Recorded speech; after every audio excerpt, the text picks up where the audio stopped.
Salam Pakistan and all you Jawans on behalf of GSV. I am delighted to share the same stage with one of the world's great cricketers who today stands tall and proud as a visionary leader of Pakistan, Prime Minister Imran Khan. Pakistan is a young country with 68% of its population under 30 years old, and I want to focus on the youth of Pakistan by helping to develop a local to global plan for football. I will try and connect with as many of you in Pakistan through the Kamyab Jawan programme, which is a great initiative of Prime Minister Imran Khan and his special advisor for youth, Mr. Usman Dar. So hats off to them and their team. As the ambassador of Kamyab Jawan Sports Drive for football in Pakistan, I want to help create new opportunities for the youth of Pakistan to prosper with a real future in football. Together, we will be rolling out national trials in a talent hunt programme designed to fast-track talented young footballers. I want to see some of you in England being developed as professional players, and so the journey on the road to England has begun. I want to play an instrumental role in developing the new Soccer City concept for Pakistan, which will be coming soon. Kamyab Jawan, Kamyab Pakistan.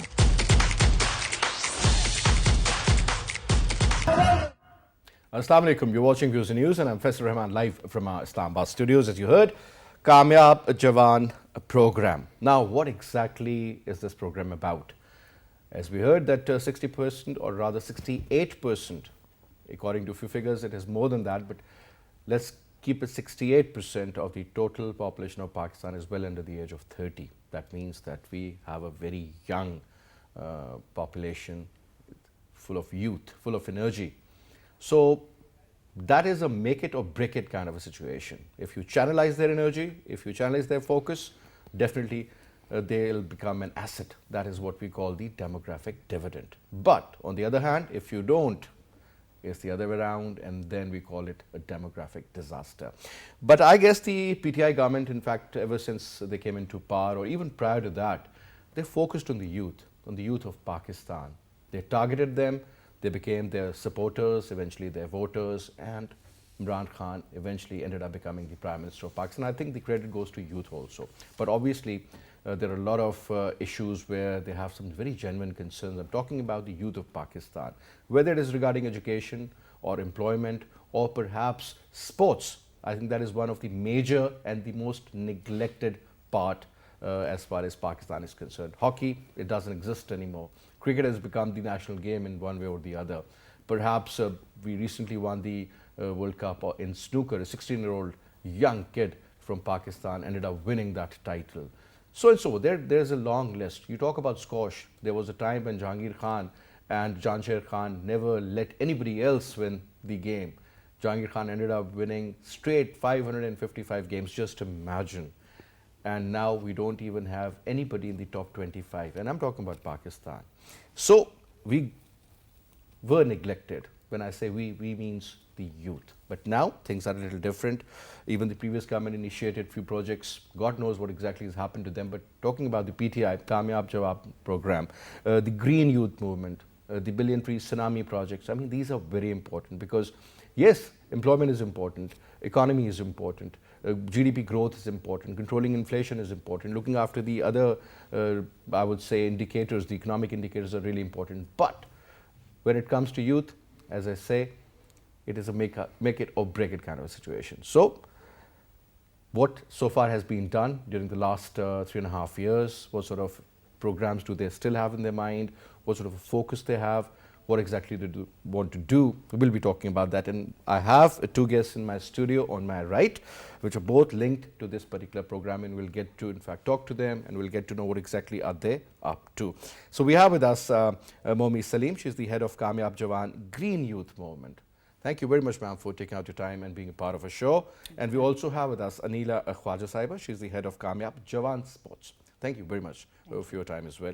Now, let's start off, Mome, from this green youth movement. So when you say green youth movement, I mean, going green means that you're talking about environmental control and so many other factors. Is it on the same lines or is it something different? Thank you very much, Faisal, first for having us here. I would like to take a step back and Go ahead. kind of explain what Kamyab Jawan program is. I know, I mean, for the last 2 years, everybody knows what it is. But at the same time, I find it my duty to kind of, really share, because I think the initiative that I'm talking about is one of the pillars of this entire movement. So Kamyab Jawan is basically of course, for the development of young people. It has 3 major pillars. One is education, employment, and the third one is engagement. Under education, of course, we're talking about skills. We are talking about skill education, because we know that demand and supply is not even when we talk about skills in the job market. And we have 160,000 scholarships for young people to 160,000 all over Pakistan. All over Pakistan, Okay. yes. And It doesn't have a quota system like Balochistan or perhaps for Sindh, like for Urdu speakings, or is it like just a uniform kind See, of a we are trying to setup? actually revamp the TVET sector as well, bringing in new unconventional skilling as well, which actually matches the market demand, right? And it has 50% of the scholarship for young women. They can take more, but 50% is allocated for them. So this is a huge thing. Then talking about employment, we have this flagship program called YES, which is Youth Entrepreneurship Scheme. And see, I'm not only talking about employment, but entrepreneurship. And I think the entire message of Kamyab Jawan is entrepreneurship, because 1.2, according to an estimate, 1.2 million young people enter job market every year.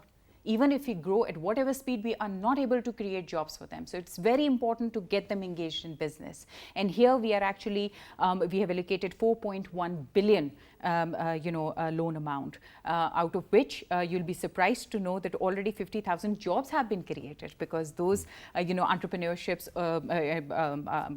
people who have actually started their business have of course employed people. Then the third one is engagement, in which Aneela here will be sharing more about sports. But then, of course, there are Kamyab Jawan Markaz, which is actually, which we will be constituting in 106 public universities. And this will be one window facility for young people, for their career development, for skilling, for information regarding youth development. And then we have Innovation League, which is actually, bringing new ideas of young people, helping them with, starting their business, and then they can apply to YES program as well. So the government is also, in fact, acting in one way or the other as a venture capitalist. Indeed. Indeed. Okay. And then you have Green Youth Movement that you asked about. And Green Youth Movement, what is Green Youth Movement? Basically, clean and green has been a vision of Prime Minister of Pakistan. When we talk about clean, we talk about behavior. When we talk about green, we are not only talking about trees, we are talking about social life, we are talking about economic life. And under Green Youth Movement, we are trying to bring about eco-innovation to solve environmental problems of Pakistan and, of course, globe as well. Once we have some eco-innovation, we can of course become champions globally as well. So we are really bringing young people forward, helping them financially and technically, giving them international mentorship in order to develop ideas, innovative ideas, ecological ideas, and then taking them end to end, taking them to have their own green businesses, circular economy. So really resource efficient development, that is what we are focusing on through Green Youth Movement. And as we go along, I'm going to unbundle it further. So I'm sure this is also creating a lot of awareness among the youth also about the impact of environment, for that matter, and the importance, because I guess environment perhaps is one of the most important mega issue that could really be a problem for a country like Pakistan, because I've also heard that Pakistan is among the top 10 countries which can get affected. Indeed, climate so perhaps, change, yeah. I mean, there was a time when we had 40% a forest in Kashmir when the partition took place, and now it's around 4%. So just imagine, we have done really, really bad in that regard. But I'm coming to you, since you are more related to the sports activities and all. Right. First of all, because when we talk about sports, since I was in fact lucky enough to be in a school where we had all sorts of sports, one thing wasn't there, that was the hammer throwing, which we see in the Olympics. Otherwise, and our school used to produce such great athletes all over Pakistan. Now, ma'am, schools are shrinking. Schools are being made in houses where hardly basketball, which is not even our game, is being played, and that is it. Or perhaps cricket in the streets. Ma'am, sports is something which makes you learn so many things. For example, you learn how to lose, how to win, how to control your emotions, and so much more that unfortunately doesn't exist anymore. That culture has been eroded over a period of time. Now when I see my own kids, they're glued to the screens and the machines and the internet. They would play football on screen, they would play any other game, the virtual games I'm talking about. Ma'am, that transformation really, it really hurts me in fact. So what exactly are you doing in that regard? Thank you, Faisal. So as you've said already, that 68% of our population is youth. So one of the main priorities for Kamyab Jawan is engagement. So what we wanted to do was try and engage as many youth as we can in some sort of positive engagement. And there's nothing better than sport. So in this program, Kamyab Jawan Sports Drive, what we've done is that we've gone all across Pakistan, 25 regions, and we're creating talent hunt in 12 different sports, 10 for women and 12 for men. And so there's a team sports as football and cricket and hockey, and you've got the individual sports as well. At the moment, we've got the weightlifting and wrestling that's going on. Okay. And that's happened. We've just launched it. It started in March, and so it started in the heart of weightlifting and wrestling, and that's Gujranwala. So it was launched from there, and we've also got ambassadors whom are from that area. So we've got Tala Talib and we've got Inam Bhatt as our ambassadors for weightlifting and wrestling. And so they're leading that as well. And so what we're doing is we're doing a number of talent hunts all across Pakistan in 25 regions. And then from that, we will get 100 of our top talent that we find, and then they will go on to having provincial championships and then going on to national championships. So what Kamyab Jawan is trying to offer is an end-to-end solution for our athletes.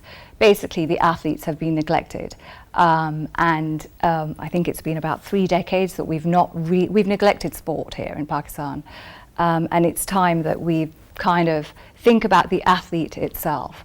They are national heroes, and Absolutely. They have been neglected. Nobody talks about them. I totally agree with you. And so what we're doing is we're offering this platform, and we're saying, come out if you're talented, from 15 to 25-year-old, come out and be part of our talent hunt drive.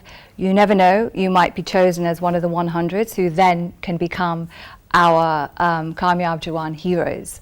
And what we're trying to do there... And the government is funding them also. For example, I was reading a story, there was this bodybuilder who won some Asian championship or something, and that man practically makes bread in Karachi. Right. I mean, he can't even afford for the kind of food and nutrition he needs to be at that level. Absolutely. These are the unfortunate aspects. Right, 100%. So basically what we're doing is that we're searching for new talent. So the 15 to 25-year-olds, that's where we're looking to find, raw talent, and then trying to engage with them, and then either taking them on to, we've got 12 academies as well that we're sort of... I was just about to ask you Yeah, about so we've got academies all across Pakistan as well that we're just working on at the moment. So what will happen is that these 100 athletes that we find, they will go to these academies, and then they'll get further trained, and then they'll be able to compete.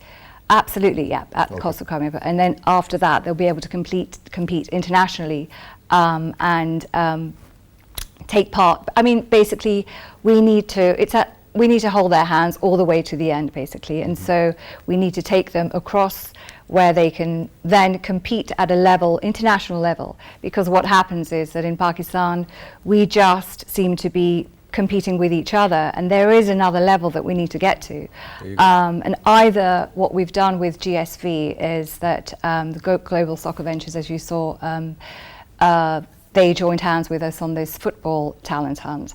And what we want to offer our athletes is an end-to-end solution. So that is where, at the end of this, there's 20 footballers that were chosen, and now they will go on to a club in Ireland, to St Patrick's Club in Ireland, to do further training. So we want them to get this kind of exposure. In order to achieve that sort of an excellence, I think that's Yes. so important. But you know, sports, I mean, it is so important. You know, I'm sure you both travel, and whenever I go to Europe, Scandinavia, especially in the European side, you know, when you're traveling, or when you go to the airports, you will see huge posters of their sportsmen. Absolutely. Somebody into skiing, and you know, they are the role models. Unfortunately, in Pakistan, we just have a few film heroes, maybe. Yeah. Not even few, I would say. You can Yeah. hardly count them. Or perhaps the military, those who were martyred in different wars, or those military heroes. Hardly a few into singing, like Nusrat Fateh Ali or somebody. Totally. That is it. But you know, I mean, being a hero doesn't mean that you should be limited. I mean, there's a whole world in front of you. Absolutely. So I think that this program really seems to be something which is supporting the youth over here. I'm coming to you now, since you're also related to this green movement, and you know, creating awareness among the masses, and obviously going to various universities, and as you were talking about the talent hunt and everything.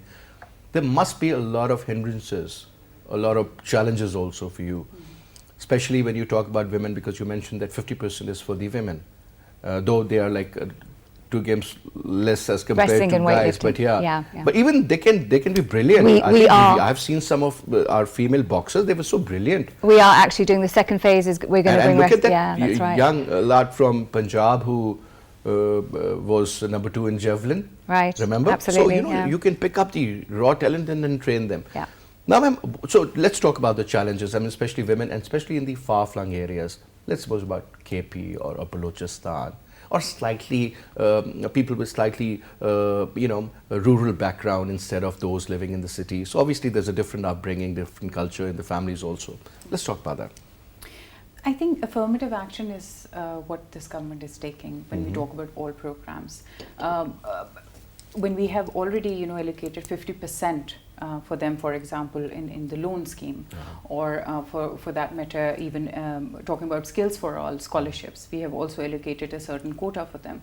These are all affirmative actions, because many young women, when they try to step out of the house, when they try to apply digitally, for example, also, sometimes the process is so tedious that they cannot actually get through. Of course, there's digital divide. Of course, there are many issues.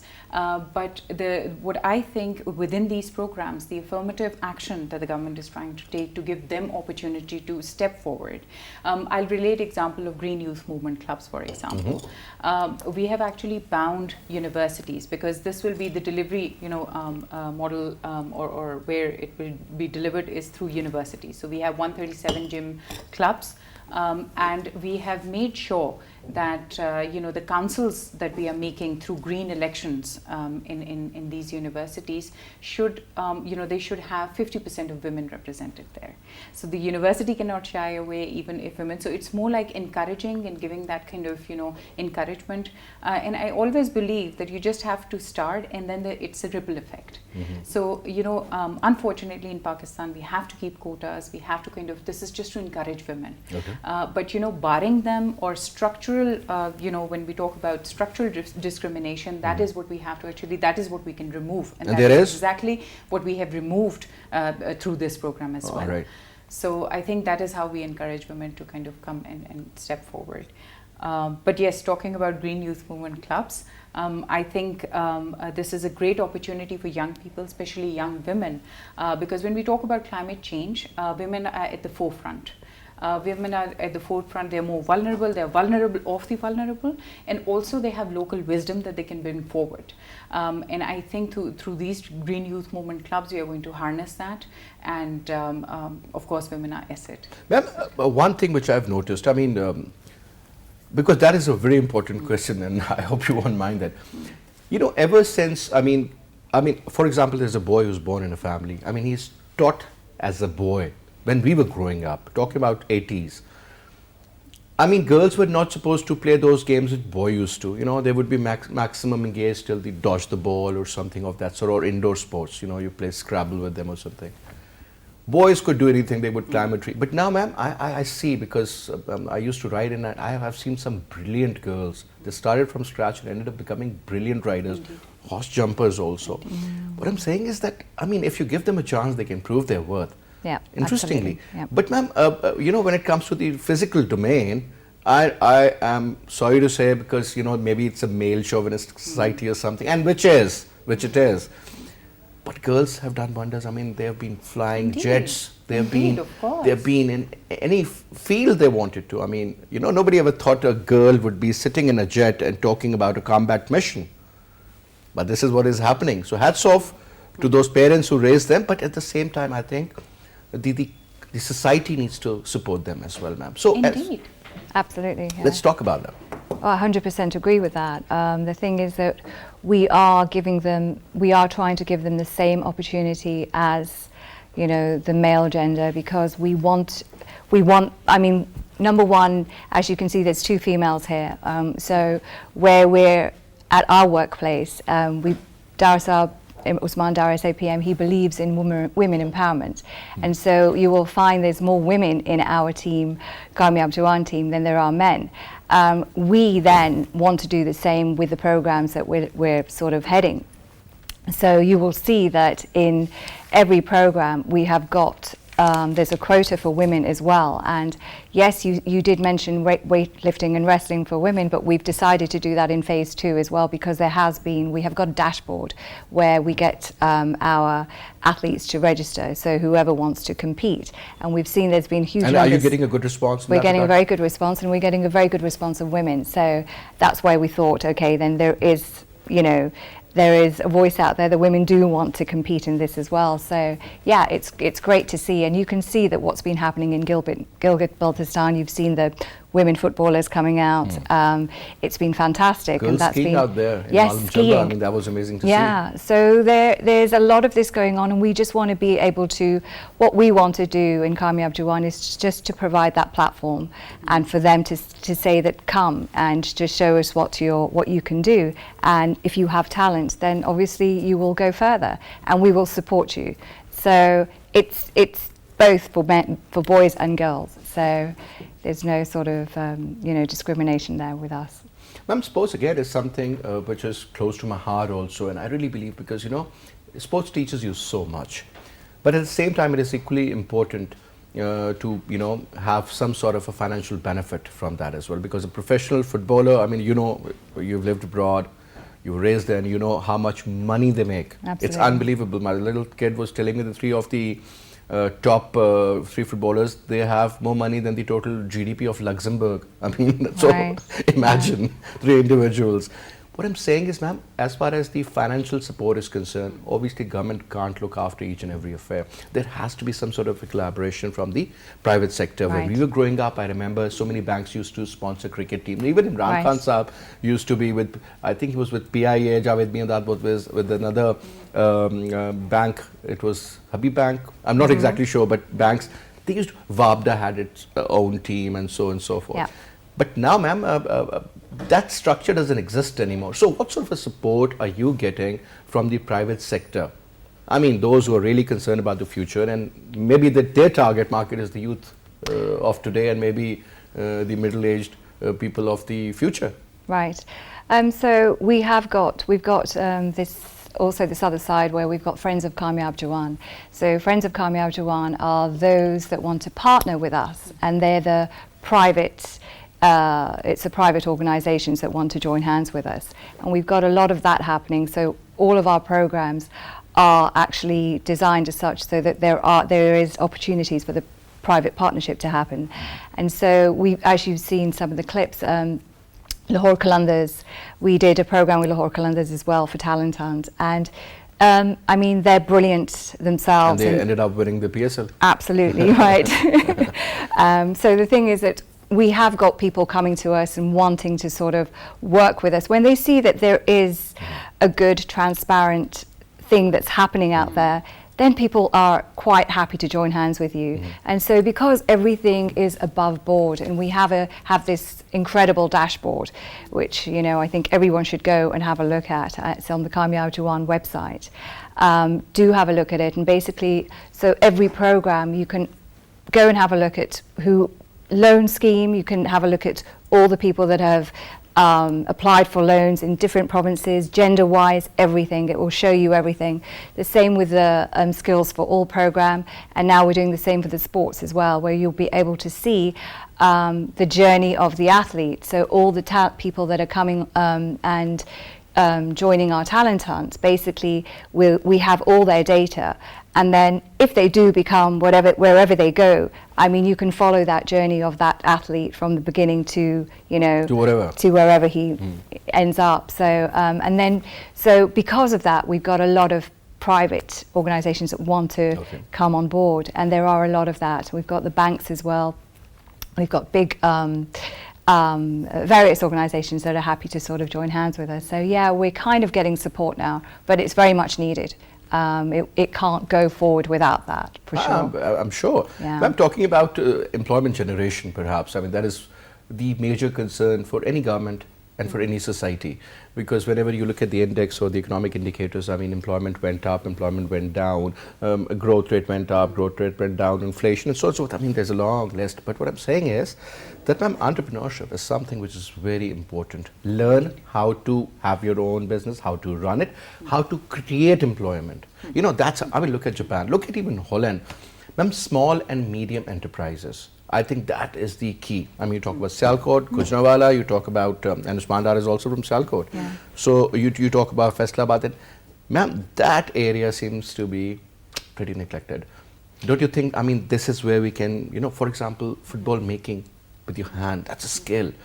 Leather tanneries, there are so many in Sialkot. But you know, when you're talking about the technology, whenever I compare our worker or the kind of time he's spending in making a certain product, I think if he is technically groomed, he can be more productive. So regarding the productivity, number one, and I'm giving that sort of an initiative to the youth to do their own business. I'm not talking about bringing in $1 billion and starting off with some sort of a huge company or something.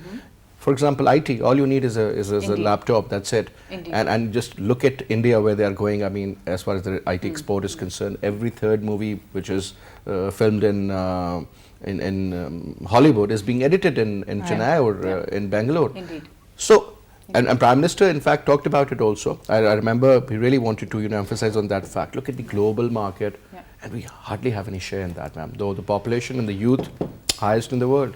See, as I mentioned in the beginning, when we say employment under Kamyab Jawan, we mean entrepreneurship. And I did say that 1.2 million young people are entering job market every year. And the entire focus of Kamyab Jawan is to create businesses, as you said, small, medium enterprise. I mean, when you talk about YES scheme, right? It's actually about entrepreneurship, and there we are actually, we are also giving them skills. So it's a life cycle approach where we're giving them skills. We have scholarships where under TVET they are getting skills, and then they can apply under YES to get loan and then start off their own business. Talking of green youth what about the movement, limits? How much money you're talking about here? Yeah, so depends on the kind of proposal you have. Yeah, of course, and there are three kinds of course, categories of loan, starting from 0.1 to 1 million, where there's no collateral, and then from 0.1 to there's another limit. So there are three kinds of categories that we have. But I would like to focus also on green youth movement. It's not only about awareness, it's not only about action, but there we are creating 65,000 jobs, and through businesses, through eco-businesses, what sort of sectors through are you circular talking economy. about? I'm talking about green economy. I'm talking about green sectors. So we have 5 main areas within GYM: water, forestry, and agriculture, renewable energy, solid and liquid waste. We know world over everybody is actually and then we have ecotourism. So these are 5 major areas out of which we are bringing in eco-innovation through these young people, and then hand-holding for them to create their own businesses. Circular economy is very important. Pakistan is very rich according to the kind of natural resources we have, but unfortunately we don't have models of business or development which business actually models, lead to which lead to conservation, right? So through and especially green in today's youth world, movement, exactly, through green youth movement we are trying to bring about green businesses, and we have a target of 65,000, and we are also going to send them abroad for mentorship.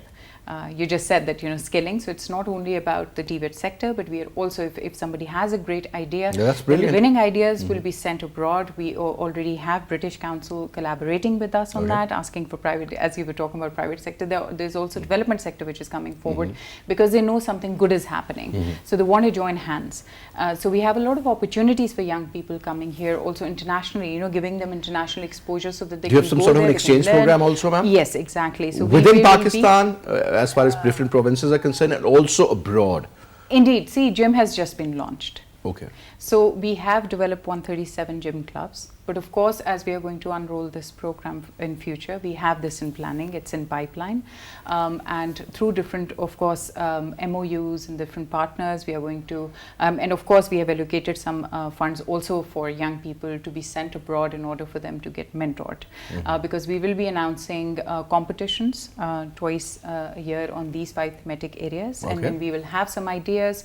We will, of course, shortlist them, and winning ideas will be actually, young people will be sent abroad. And then we are also going to sort of display these innovative ideas. You spoke about India, but honestly, Pakistan can leapfrog green economy. Why? Because we have not polluted the world. So we have this opportunity to start clean and green. I think so that's this is exactly. So that's why I think we are going to invest in young people so that they can, because right now we are dependent on West to get technology, get all those we things. Look up to them. Right? Simple as that. So if we have indigenous research, if we have empirically researched ideas, and I always say that universities are the places where you can ask uncomfortable questions, where you can experiment, where you can really come up with great ideas, because you have young blood there, young brains there, and then you have mentors there. So it's only about hand holding, which we have done through Green Youth Movement. Like I was in San Francisco for some time in America. That was the time when I was at Stanford.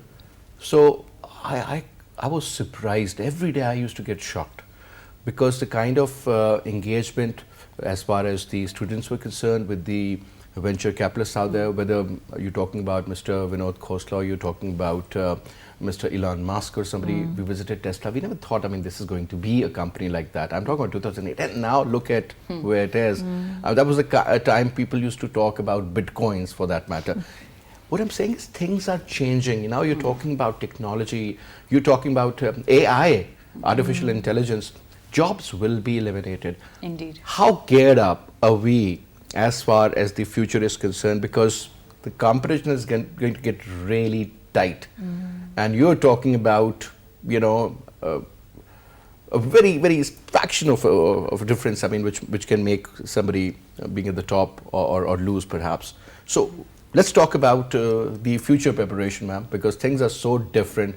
I think the youth sitting in California thinking about the future has a different mindset altogether as compared to somebody in Pakistan, except for a very few. So how can we sort of eliminate or minimize that difference and promote our youth to, sort of make them think on those lines where the Western youngster is thinking? I think this is largely, you're talking about 21st century skills, the skills for future.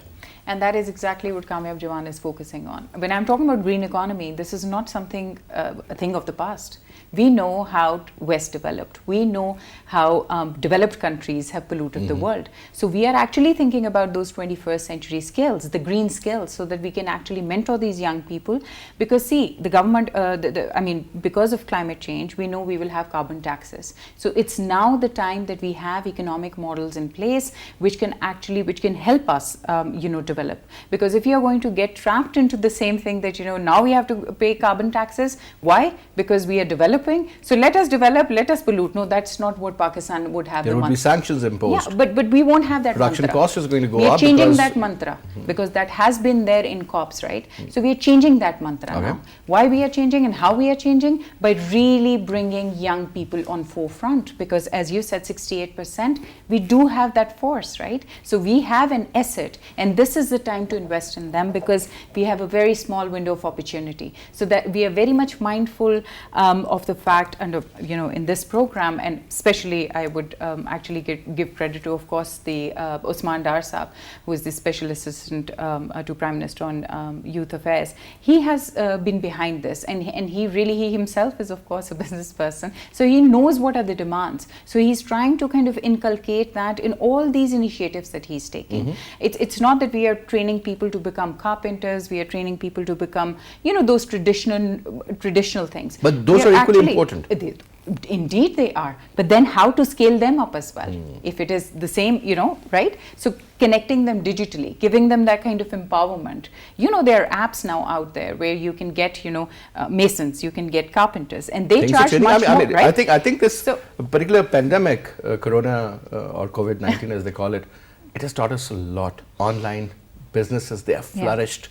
I mean, there used to be, Bazaar online, XYZ online, and you get everything, just, you just need to order. And this is happening. Indeed. I mean, this is exactly the same idea what Mr. Jeff used in America, and look where So these where kind Amazon of skills you're getting, through Skills for All program. And for them to have, if they have a talent, how can they actually promote that? That too is a skill. Absolutely. Right. And teaching, absolutely, there you go. Ma'am, population, we're talking about youth.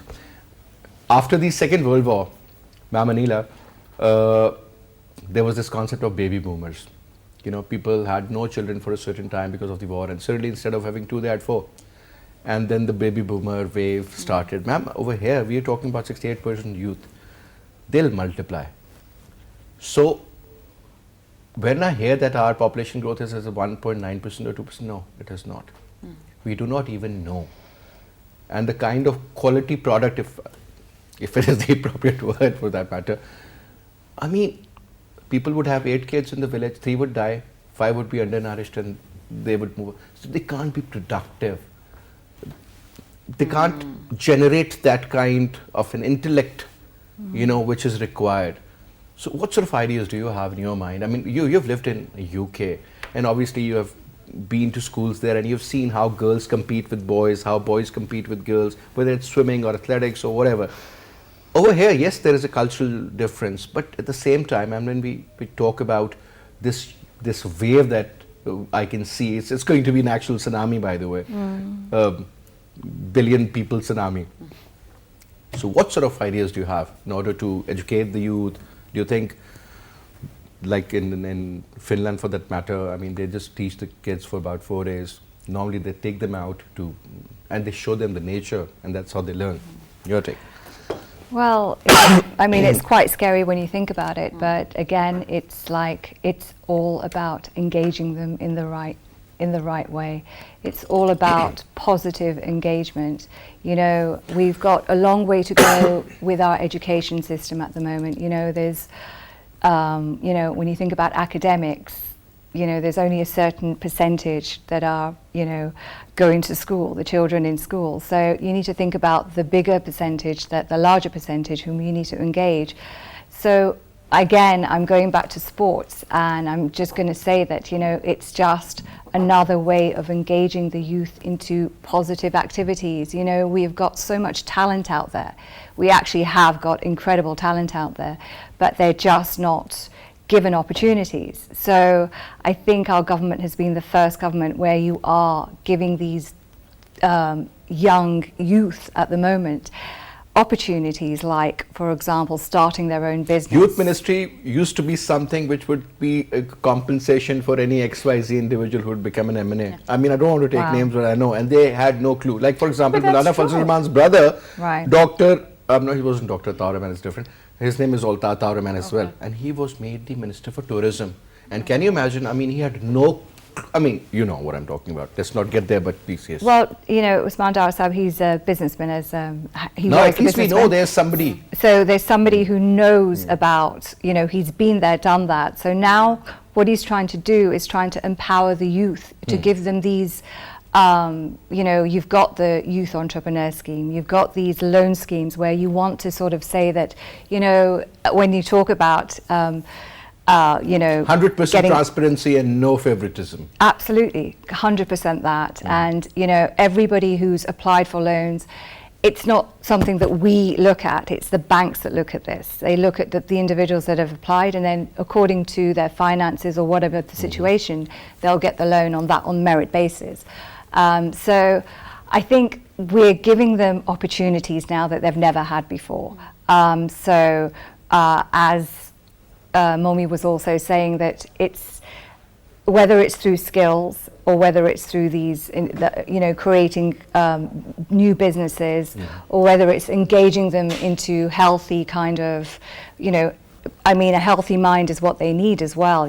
Basically, there's a lot of youth out there that don't have any sort of ambitions. So, I think we need to be a bit more sort of aware of what we can do for them, and have a lot more out there for them. And at least we're starting from somewhere. I think this is also very important, because when you look at the percentage of the youngsters, and the worrisome factor is that even girls, the way they are unfortunately getting inclined towards drug use. Right. That is because the kind of drugs which existed, let's suppose in 70s or 80s, were very different than that of what we hear about now. I mean, absolute, fried brain kind of a concept. Yeah. So, that is also something to worry about, because, if you'll channelize their energy, as we earlier talked about, especially in the sport, they won't even think about having a cigarette. How can you be a smoker if you're a sports person? Right, right. So that is something very positive. But anyway, I can only wish you the best of luck, and let's hope and see that, eventually after 5 years of this hard work, there is a change. I'm not saying that everything is going to be hunky-dory, but at least a visible change should be there. Absolutely. So thank you very much, Aneela, Khwaja, and Thank you you so very much. much, Mome, for your time and for your participation in the show, and at least informing our viewers and myself about the kind of programs you're running. Thank you very much once again. And that's all we have for this hour. I'll see you tomorrow I'll see you on Monday at 8:05 p.m. Till then, you take good care of yourself. Khuda Hafiz.